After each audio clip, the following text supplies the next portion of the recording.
सबसे बड़ी चीज ट्रेड के अंदर होती है कि ट्रेड में चीजों की सिक्योरिटी, ईज ऑफ ट्रैवल, उसको जब तक खत्म नहीं किया जाता तो ये तेल की कीमतें वॉलेटाइल रही। ट्रेड वॉर तो चल रही है, हमें बड़ा सीरियस गौर करना है कि डिमांड कैसे मैनेज करें। इनकम लेवल ऊपर नहीं जा रहे हैं, इरोजन है। अमेरिका और ईरान के दरमियान मुआहदे के लिए इस्लामाबाद मुज़ाकरात का बेनतीजा खत्म होना महज एक सिफारती धचका नहीं बल्कि आने वाले आलमी मौशी ज़लज़ले का इशारा भी है, जिसका मरकज़ आबनाए हुर्मुज़ बनने जा रहा है। ईरान ने आबनाए हुर्मुज़ से गुजरने के लिए टोल फीस लेने का ऐलान किया है और दूसरी तरफ अमरीकी पॉलिसी भी बड़ी दिलचस्प है।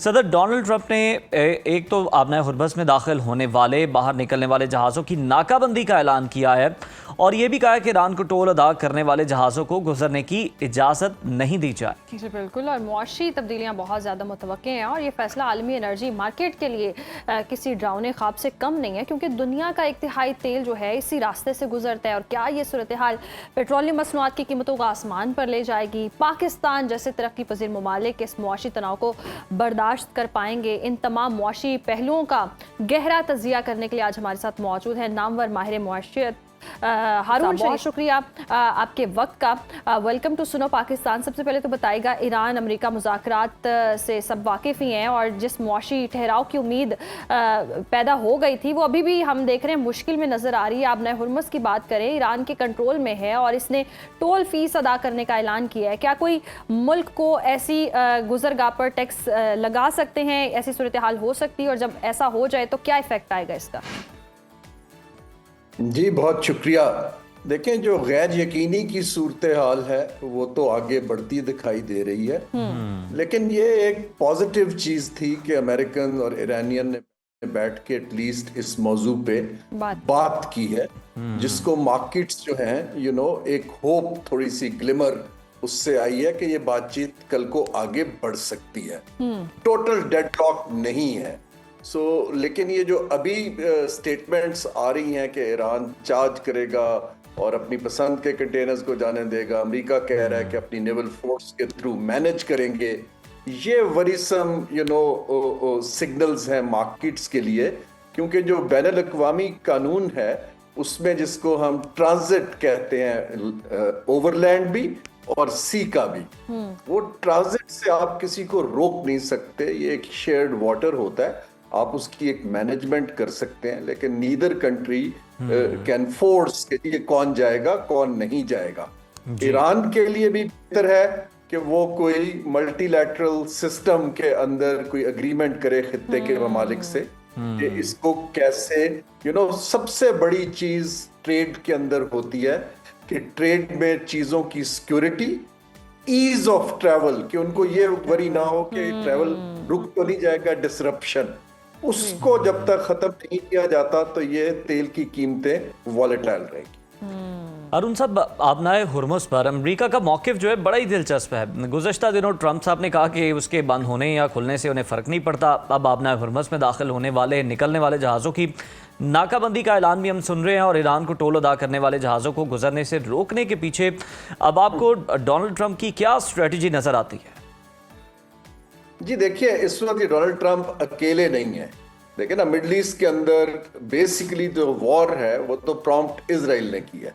इसके बाद आप देखिए जो छोटे ममालिक हैं, यूएई वगैरह, वो उनके एलाय हैं, वहां उनके बेसिस हैं। आपको ये पता होना चाहिए कि यूएई ईरान का सेकंड लार्जेस्ट ट्रेडिंग पार्टनर था। अब ये जो तल्लुकात खराब हो रहे हैं और यूएई ने यूएस के कैंप में विजिबली पोजीशन ली हुई है, तो it's not only Donald Trump, उनकी जो स्टेटमेंट्स हैं उसके पीछे और बहुत से ममालिक का हाथ है। सिमिलरली जो आप देखिए इस वक्त यूरोप के अंदर यूटिलिटी बिल्स बढ़ रहे हैं, यूके के अंदर पेट्रोल प्राइसेस ऊपर जा रही हैं, क्योंकि उनका भी इस पे, तो ये अकेले यूएस का इशू नहीं है, क्योंकि यूएस के पास तो अपना ऑयल भी है, लैटिन अमेरिका से भी ले सकते हैं, लेकिन ये इस पूरे खित्ते का, जापान, चीन, सबका इसके अंदर इंटरेस्ट है। तो अभी इसका मेरे हिसाब से जो अभी बातचीत हुई है, पाकिस्तान ने बड़ी अच्छी सजेशन दी है कि जी हम इसको मैनेज कर लेते हैं सऊदी अरब, ईरान के साथ मिलके, लेकिन शायद अगर इसके अंदर और कुछ ममालिक को डाला जाए तो फिर ये बात आगे बढ़ेगी और ये मुझे लगता है कि ये तस्वीर इस तरफ चला जाएगा। सही सही। तो आपको क्या लगता है कि ये जो आलमी ताकतें हैं इनके पास आबनाए हुर्मस का कोई काबिल अमल मुआशी मुतबादिल मौजूद है, या दुनिया तेहरान और वाशिंगटन के रहमो करम पर ही रहेगी? ये करंटली तो नहीं है। अगर है भी रेड सी की तरफ से तो बड़ा एक्सपेंसिव है और उस टाइम कंज्यूमिंग है। लेकिन जीसीसी के ममालिक की एक ख्वाहिश है कि एक ऑल्टरनेट रूट बन जाए। लेकिन बेहतर पूरी दुनिया के लिए यही है कि कोई ईरान के साथ ऐसा वर्केबल सोल्यूशन बन जाए कि ईरान की सैंक्शंस में कुछ कमी आ जाए और ईरान ट्रेडिंग कर सके, और इन रिटर्न उस ट्रेड ऑफ में जो अमेरिका और आलमी ताकतें उसको कह रही हैं वहां पर थोड़ा सा एक दो स्टेप्स पीछे चला जाए। ये हमारे लिए आइडियल सिचुएशन है। लेकिन इसको ये एक प्रोसेस है। ये जो हमने अभी ये जो मुज़ाकरात थे, आई थिंक एक हाइप क्रिएट हो गई that everything will be resolved. I think ये एक प्रोसेस का आगाज है। 40 साल से एक मुल्क सैंक्शंस में है, उसको चेंज होते सूरत हाल वक्त लगेगा। बिल्कुल सही। हारून साहब, आपने हुर्मुज़ की बंदिश से एशियाई ममालिक की मैशतें शदीद मुतासर हो रही हैं, तो क्या हम एक बाकायदा ग्लोबल ट्रेड वॉर की जानिब बढ़ रहे हैं? जी, ट्रेड वॉर तो ऑलरेडी हो रही है। जब से यूनाइटेड स्टेट्स ने यूनिलैटरल टैरिफ लगाने शुरू किए थे, मल्टीलैटरल सिस्टम को खत्म कर दिया था, WTO की कोई अब रिस्पेक्ट नहीं रही है, तो ट्रेड वॉर तो चल रही है। लेकिन इस वक्त ग्लोबल लीडरशिप जो है वो कुछ माली मफाद के लिए बड़े शॉर्ट टर्म ऐसे फैसले ले रही है जो ग्लोबल इकोनॉमी की स्टेबिलिटी को हिट कर रहे हैं। आप देखिए, जब से ये फैसले लेने किए हैं, इस वक्त रिसेशन जो है दुनिया का वो जा नहीं पा रहा है। दुनिया कोई ग्रोथ में नहीं जा रही है। 50% जो दुनिया की ग्रोथ एक्सपेक्टेड है वो एशिया से है। एशिया में चीन सबसे बड़ी मईशत है। अब अगर चीन को आप स्लो डाउन करते हैं तो बाकी दुनिया भी स्लो डाउन होती है। तो ये इसके बड़े डीप रूटेड है। पाकिस्तान को यहाँ पर बड़ा केयरफुली अपनी जो एक्सपोर्ट मार्केट्स हैं उसको डिवर्सिफाई करना है। हम अब एक दो ममालिक पे इन्हिसार नहीं कर सकते, क्योंकि अगर उनकी मईशत बैठेगी तो हमारे ऊपर डायरेक्ट इम्पैक्ट आएगा। सही सही। अच्छा हारून साहब, माहिरीन का ख्याल है अगर आबनाए हुर्मस इसी तरह बंदिश का शिकार रहती है तो खाम तेल की कीमतें $150 तक जा सकती हैं। आप इस सूरत हाल में आलमी अफरात ज़र को कहाँ देख रहे हैं? जी, आलमी अफरात ज़र तो हर मुल्क की देखे ना, जैसे पाकिस्तान है, हम 85% पेट्रोलियम की चीजें इंपोर्ट करते हैं, ठीक है? तो हम बहुत ज्यादा वल्नरेबल हैं क्योंकि हमारे पास अपना नहीं है।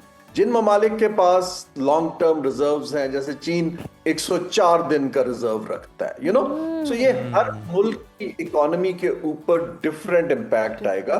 लेकिन जो इंपोर्ट डिपेंडेंट इकोनॉमीज हैं जैसे कि हमारी है, हमें बड़ा सीरियस गौर करना है कि डिमांड कैसे मैनेज करें और ऑल्टरनेट फ्यूल की तरफ अगले 3 से 5 साल में किस तरह मूवमेंट की जाए, क्योंकि ये कॉन्फ्लिक्ट्स के जो शॉक्स हैं वो 250 मिलियन की पॉपुलेशन के मुल्क के लिए अब्सॉर्ब करने बड़े मुश्किल है। हम कोई बहुत छोटा सिंगापुर जैसा आइलैंड नहीं है कि हम इसको आराम से डील कर लें। बड़ा मुल्क है और आबादी भी ज़्यादा है और चैलेंजेस भी उससे ज़्यादा हैं। हारून साहब, पाकिस्तान ने एक तरफ सालिस बनकर मीडिएट करवाने की कोशिश की, तनाज़े को ख़त्म करवाने की, दूसरी तरफ तवानाई के लिए सारा इन्हिसार दरामदी तेल पर है। इस तनाज़े की तवालत पाकिस्तान की इकॉनमी को किस हद तक मुतासिर करेगी मज़ीद? जी, तो ऑलरेडी कर रही है। हमारी GDP ग्रोथ के अंदर ऑब्वियसली स्टैग्नेशन दिखाई देती है 2026 में। ज्यादा वरीसम ये है कि जो मुतवस्सित तबका है, मिडिल और लोअर मिडिल इनकम कार्डर्स, उनके ऊपर कंजम्पशन पावर कट होने का ज्यादा फियर है, क्योंकि जो ऑयल प्राइसेस ऊपर गई हैं, उन्होंने जो प्रोड्यूसर्स हैं चीजों के और बेचने वाले, उन्होंने तो कंज्यूमर को पास ऑन कर दी है।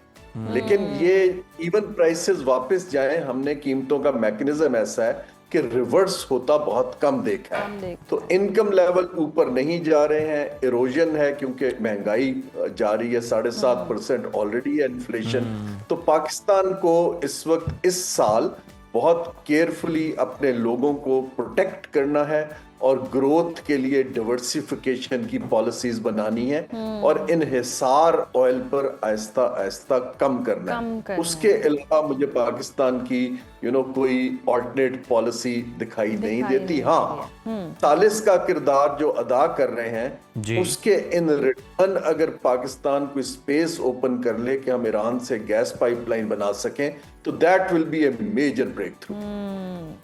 हारून साहब, ऐसी सूरत हाल में आलमी स्टॉक मार्केट्स की बात करें या गोल्ड मार्केट की बात करें, इस कशीदगी पर कैसा रद्दअमल दे रही है और सरमायाकारों के लिए अब अपने कैपिटल को बचाना कितना डिफिकल्ट हो गया?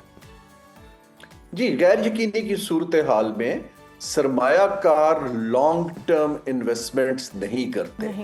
सरमायाकार शॉर्ट टर्म कमोडिटीज की तरफ जाते हैं जिनको बेचा जा सके, लिक्विड स्टॉक्स की तरफ जाते हैं जिनके अंदर ट्रेडिंग ज्यादा होती हो, लेकिन वो फिर भी ज्यादा देर होल्ड नहीं करते क्योंकि उनको इल्म नहीं होता कि इस एक पर्टिकुलर स्टॉक की किस इकोनॉमी में सडनली शार्प डिक्लाइन आ सकती है। तो इस वक्त दुनिया की मार्केट्स के लिए वरिसम ये है कि जो एक स्टेबल लॉन्ग टर्म इन्वेस्टर्स थे वो इस वक्त उन्होंने अपनी पोजीशन बदल के शॉर्ट टर्म कर लिया है और वो चीजों में जगल कर रहे हैं कि अब ये खरीद लो, ये बेच दो, सोना खरीद लो, चांदी खरीद लो, प्रेशियस मेटल्स में चले जाओ।